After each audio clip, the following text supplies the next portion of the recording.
Hello everyone, my name is Anshul Srivastav and today I am going to present you the prospects of migration of our current IT infrastructure to cloud. So let's talk about the agenda of our today's meeting. First, we will see in two lines what problem we are facing in our current IT infrastructure and what happens if we move to cloud. Then what is cloud computing, its capabilities, advantages and disadvantages, what economic implication it will make, the IT needs and SWOT analysis, and lastly, what the overall conclusion. We know that there is immense growth going in our user base. In our enterprise, we have been stretching our IT resources to max and our existing data centers have reached to their limits. So now we have two options, either to procure more IT resources or move to cloud.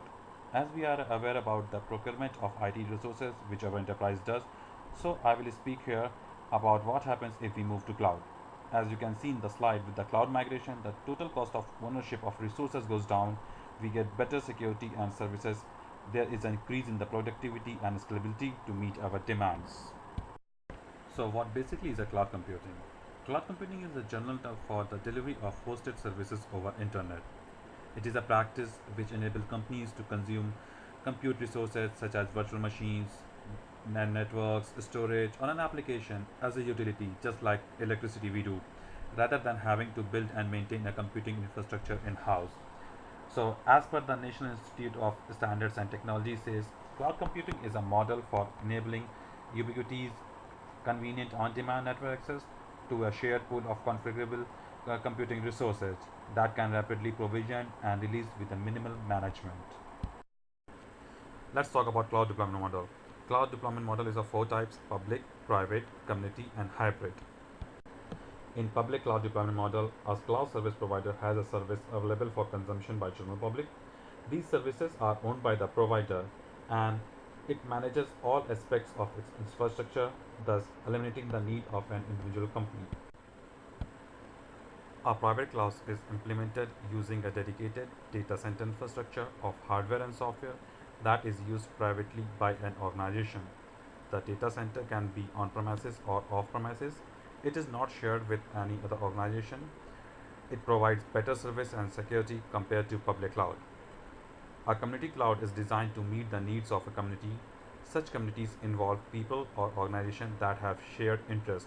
A data center supporting the cloud community could be one of the member organizations or it could be in a location separate from all organizations. A hybrid cloud can be a combination of two or more clouds like public and private or private and community or public and community. Cloud delivery service models. Cloud delivery service models are of three types: IaaS, PaaS, and SaaS. IaaS stands for Infrastructure as a Service. It contains the basic building block for cloud IT and typically provides access to networking features, computers, and data storage space. It gives you the highest level of flexibility and management control over your IT resources. PaaS. PaaS stands for Platform as a Service.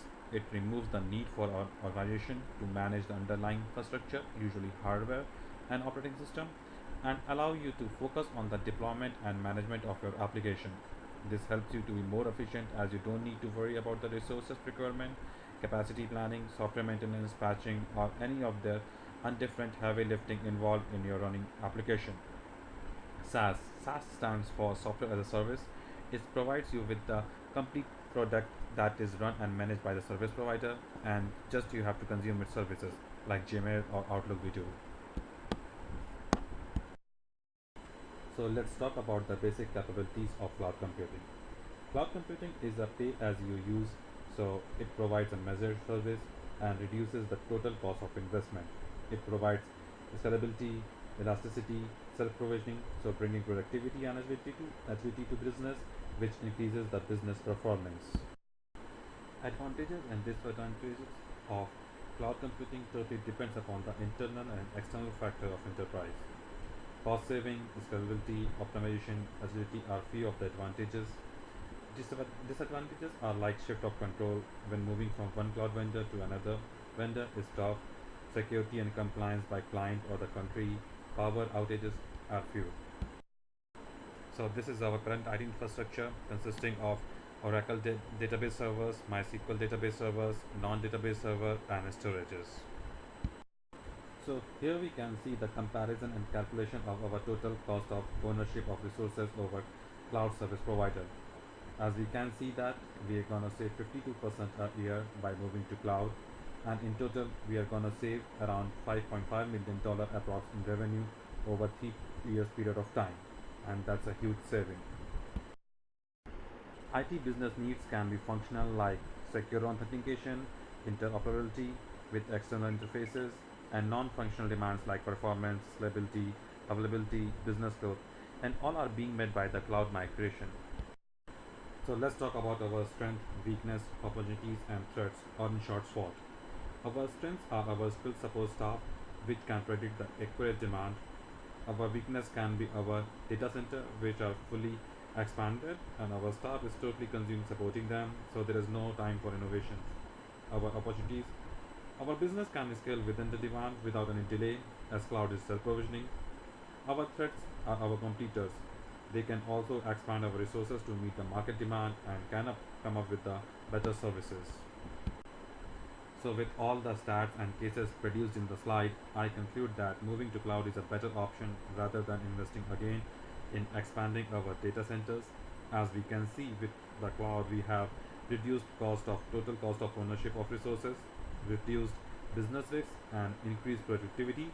We can meet with the new business capabilities and can have a competitive advantage over others. Thank you.